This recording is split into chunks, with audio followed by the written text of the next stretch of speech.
আজকে দেশের নেতৃবৃন্দকে সঙ্গে নিয়ে জাতির যে গুরুত্বপূর্ণ দায়িত্ব পালন করতে আমরা এসেছি, আল্লাহ তার জন্য আমাদের জন্য রহমত বর্ষণ করছেন। আল্লাহর রহমত নিয়ে আমি এই ঘোষণাপত্র পাঠ করব। বিসমিল্লাহির রহমানির রহিম। যেহেতু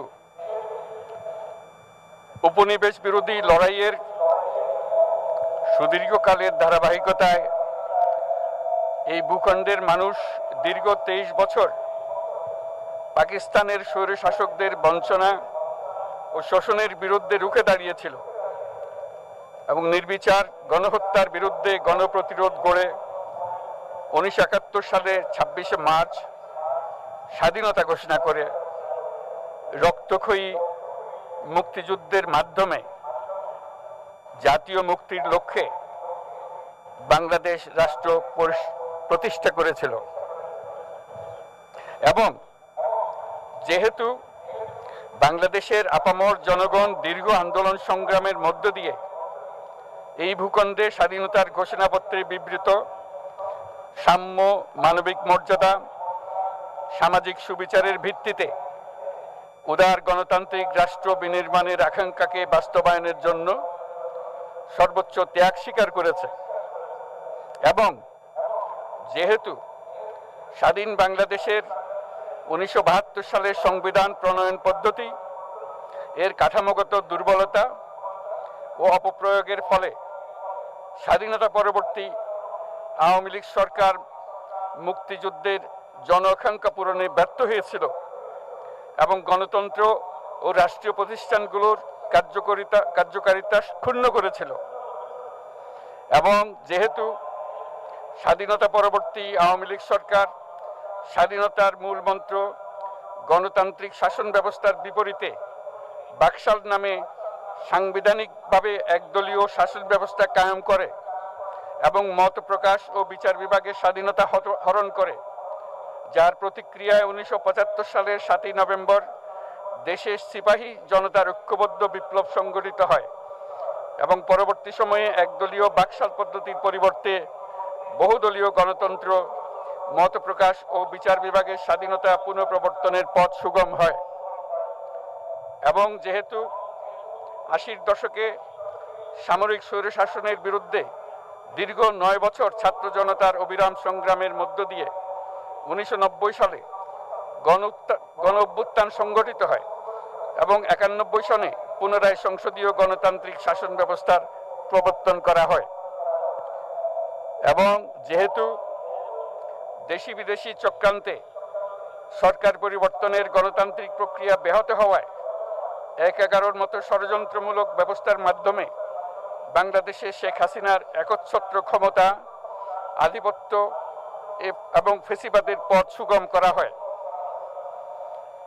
যেহেতু দীর্ঘ 16 বছরের ফেসিবাদী অগণতান্ত্রিক গণবিরোধী শাসন ব্যবস্থা কায়েমের লক্ষ্যে এবং একদলীয় রাষ্ট্র ব্যবস্থা প্রতিষ্ঠার অতি উগ্র বাসনা চরিতার্থ করার অভিপ্রায়ে সংবিধানে অবৈধ অগণতান্ত্রিক পরিবর্তন করা হয়, যার ফলে একদলীয় একচ্ছত্র ক্ষমতা ও আধিপত্য প্রতিষ্ঠার পথ সুগম হয়।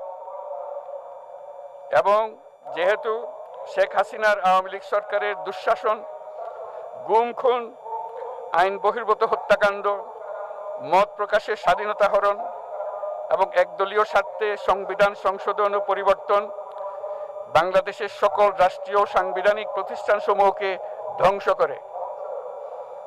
এবং যেহেতু হাসিনা সরকারের আমলে তারই নেতৃত্বে একটি চরম গণবিরোধী, একতান্ত্রিক ও মানবাধিকার হরণকারী শক্তি বাংলাদেশকে একটি ফেসিবাদী, মাফিয়া এবং ব্যর্থ রাষ্ট্রের রূপ দিয়ে আন্তর্জাতিকভাবে বাংলাদেশের ভাবমূর্তি ক্ষুণ্ণ করে, এবং যেহেতু তথাকথিত উন্নয়নের নামে শেখ হাসিনার ফেসিবাদী নেতৃত্বে সীমাহীন দুর্নীতি, ব্যাংক লুট, অর্থ পাচার ও অর্থনৈতিক প্রতিষ্ঠানগুলিকে ধ্বংসের মধ্যে দিয়ে বিগত পতিত দুর্নীতিবাজ আওয়ামী লীগ সরকার বাংলাদেশ ও এর অমিত অর্থনৈতিক সম্ভাবনাকে বিপর্যস্ত করে তোলে। এবং পরিবেশ, প্রাণ বৈচিত্র্য ও জলবায়ুকে বিপন্ন করে। এবং যেহেতু শেখ হাসিনার ফ্যাসিস্ট সরকারের বিরুদ্ধে রাজনৈতিক দল, ছাত্র শ্রমিক সংগঠন সহ সমাজের সর্বস্তরের জনগণ গত প্রায় 16 বছর যাবৎ নিরন্তর গণতান্ত্রিক সংগ্রাম করে জেল জুলুম, হামলা মামলা, গুম খুন ও বিচার বহির্ভূত হত্যাকাণ্ডের শিকার হয়। এবং যেহেতু বাংলাদেশে বিদেশি রাষ্ট্রের অন্যায় প্রভুত্ব, শোষণ ও খবরদারিত্বের বিরুদ্ধে এদেশের মানুষের ন্যায়সঙ্গত আন্দোলনকে বহিঃশক্তির তাবেদার আওয়ামী লীগ সরকার নিষ্ঠুর শক্তি প্রয়োগের মাধ্যমে দমন করে। এবং যেহেতু অবৈধভাবে ক্ষমতা অব্যাহত রাখতে আওয়ামী লীগ সরকার 3টি প্রহসনের নির্বাচনে এর জাতীয় সংসদ নির্বাচন এদেশের মানুষকে ভোটাধিকার ও প্রতিনিধিত্ব থেকে বঞ্চিত করে। যেহেতু আওয়ামী লীগ আমলে ভিন্ন মতের রাজনৈতিক নেতাকর্মী, শিক্ষার্থী, তরুণদের নিষ্ঠুরভাবে নির্যাতন করা হয় এবং সরকারি চাকুরিতে একচেটিয়া দলীয় নিয়োগ এবং কোটাভিত্তিক বৈষম্যের কারণে ছাত্র, চাকুরি প্রার্থী, নাগরিকদের মধ্যে চরম ক্ষোভের জন্ম হয়। এবং যেহেতু বিরোধী রাজনৈতিক দল সংগঠনের উপর চরম নিপীড়নের ফলে দীর্ঘদিন ধরে জনরোষের সৃষ্টি হয় এবং জনগণ সকল বৈধ প্রক্রিয়া অবলম্বন করে ফ্যাসিবাদ বিরোধী লড়াই চালিয়ে যায়। এবং যেহেতু সরকারি চাকরিতে বৈষম্যমূলক কোটা ব্যবস্থা বিলোপ ও দুর্নীতি প্রতিরোধে বৈষম্য বিরোধী ছাত্র আন্দোলন চলাকালে আওয়ামী লীগ সরকার কর্তৃক ব্যাপক দমন পীড়ন, বর্বর অত্যাচার, মানবতা বিরোধী হত্যাকাণ্ড চালানো হয়, যার ফলে সারা দেশে দলমত নির্বিশেষে ছাত্র জনতার উত্তাল গণবিক্ষোভ গণ অভ্যুত্থানের রূপ নেয়। এবং যেহেতু ফ্যাসিস্ট শক্তির বিরুদ্ধে অদম্য ছাত্র জনতার অভ্যুত্থানে রাজনৈতিক দল, ধর্মীয়, সামাজিক, সাংস্কৃতিক, পেশাজীবী, নারী ও শ্রমিক সংগঠনসমূহ সমাজের সকল স্তরের মানুষ যোগদান করে এবং আওয়ামী ফ্যাসিবাদী বাহিনী রাজপথে নারী, শিশু সহ প্রায় 1000 মানুষকে নির্বিচারে হত্যা করে, অগণিত মানুষ পঙ্গুত্ব, অন্ধত্ব বরণ করে। আন্দোলনের চূড়ান্ত পর্যায়ে সামরিক বাহিনীর সদস্যগণ জনগণের গণতান্ত্রিক লড়াইকে সমর্থন প্রদান করে। এবং যেহেতু অবৈধ শেখ হাসিনা সরকার পতন, ফ্যাসিবাদী ব্যবস্থার বিলোপ এবং নতুন রাজনৈতিক বন্দোবস্তের লক্ষ্যে বৈষম্য বিরোধী ছাত্র আন্দোলনের ডাকে জনগণ অসহযোগ আন্দোলন শুরু করে, পরবর্তী সময়ে 5ই আগস্ট ঢাকা অভিমুখে লং মার্চ পরিচালনা করে এবং ফ্যাসিবাদ বিরোধী আন্দোলনরত সকল রাজনৈতিক দল, ছাত্র জনতা তথা সর্বস্তরের সকল শ্রেণীর, পেশার, আপামর জনসাধারণ তীব্র আন্দোলনের চূড়ান্ত পর্যায়ে গণভবনমুখী জনতার উত্তাল যাত্রার মুখে ফ্যাসিস্ট হাসিনা 5ই আগস্ট 2024 তারিখে পদত্যাগ করে দেশ ছেড়ে পালিয়ে যেতে বাধ্য হয়। এবং যেহেতু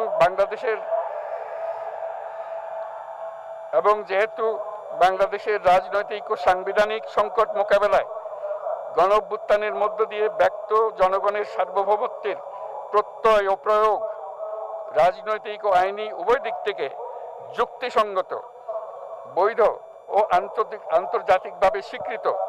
এবং যেহেতু জনগণের দাবি অনুযায়ী এরপর অবৈধ দ্বাদশ জাতীয় সংসদ ভেঙে দেওয়া হয় এবং সংবিধানের 106 অনুচ্ছেদ অনুসারে সুপ্রিম কোর্টের মতামতের আলোকে সাংবিধানিকভাবে ডক্টর মোহাম্মদ ইউনূসের নেতৃত্বে 8ই আগস্ট 2024 তারিখে একটি অন্তর্বর্তীকালীন সরকার গঠন করা হয়।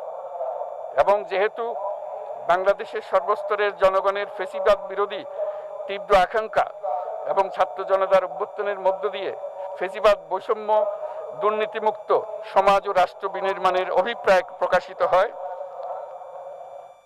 সেই হেতু বাংলাদেশের জনগণ সুশাসন ও সুষ্ঠু নির্বাচন, ফ্যাসিবাদী শাসনের পুনরাবৃত্তি রোধ, আইনের শাসন, অর্থনৈতিক ও সামাজিক ন্যায় বিচার নিশ্চিত করার লক্ষ্যে নিয়মতান্ত্রিক উপায়ে বিদ্যমান সংবিধান ও সকল রাষ্ট্রীয় সাংবিধানিক প্রতিষ্ঠানের গণতান্ত্রিক সংস্কার সাধনের অভিপ্রায় ব্যক্ত করে।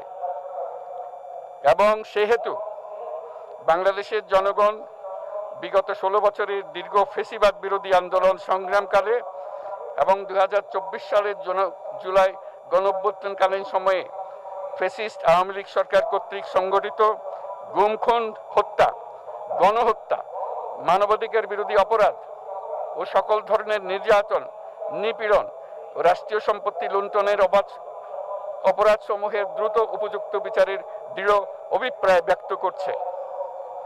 সেহেতু বাংলাদেশের জনগণ জুলাই জনগণের সকল শহীদদের জাতীয় বীর হিসেবে ঘোষণা করে শহীদদের পরিবার, আহত যোদ্ধা এবং আন্দোলনকারী ছাত্র জনতাকে প্রয়োজনীয় সকল আইনি সুরক্ষা দেওয়ার অভিপ্রায় ব্যক্ত করেছে এবং সেহেতু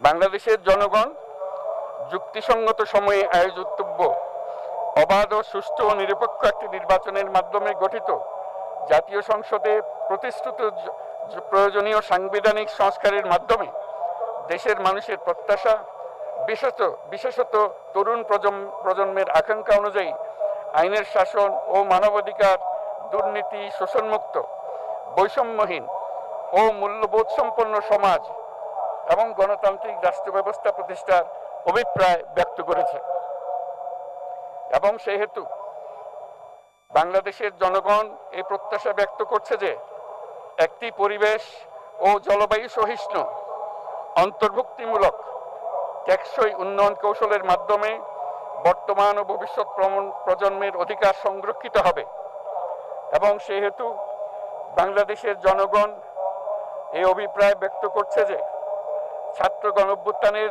2024-এর উপযুক্ত রাষ্ট্রীয় সাংবিধানিক স্বীকৃতি প্রদান করা হবে এবং পরবর্তী নির্বাচনে নির্বাচিত সরকারের সংস্কারকৃত সংবিধানের তফসিলে এই ঘোষণাপত্র সন্নিবেশিত করা হবে এবং 5ই আগস্ট 2024 সালে গণঅভ্যুত্থানে বিজয়ী বাংলাদেশের জনগণের আকাঙ্ক্ষার প্রতিফলন হিসেবে এই ঘোষণা প্রণয়ন করা হলো। জাতির সার্বিক মঙ্গল কামনা করে আমি জুলাই ঘোষণাপত্র আপনাদের সবার সামনে উত্থাপন করলাম। আল্লাহ সকলের জন্য মঙ্গল দান করুন, জাতির জন্য মঙ্গল নিয়ে আসুক। সবাইকে ধন্যবাদ।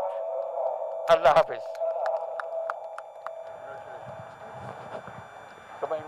সম্মানিত সুধীবৃন্দ, ঐতিহাসিক জুলাই ঘোষণাপত্র পাঠ শেষ হলো। রাজনৈতিক নেতৃবৃন্দ সহ উপস্থিত সকলকে আন্তরিক ধন্যবাদ। মাননীয় প্রধান উপদেষ্টা অনুষ্ঠান স্থল ত্যাগ না করা পর্যন্ত সকল সম্মানিত অতিথিকে স্ব আসনে উপবিষ্ট থাকার জন্য সবিনয় অনুরোধ জানাচ্ছি। সুধীমণ্ডলী, এবারে আমরা পুনরায় ফিরে যাচ্ছি মানিক মিয়া অ্যাভিনিউতে আজকের দিনব্যাপী সাংস্কৃতিক অনুষ্ঠানমালা ও সন্ধ্যায় আকর্ষণীয় ড্রোনের মাধ্যমে নতুন বাংলাদেশের গল্প বলায়। দেশের সকল নাগরিকের সুস্বাস্থ্য কামনা করছি। সবাইকে ধন্যবাদ। অসংখ্য ধন্যবাদ জানাচ্ছি। আমরা এতক্ষণ সরাসরি যুক্ত ছিলাম, শুনেছি আপনাদের যে কাঙ্ক্ষিত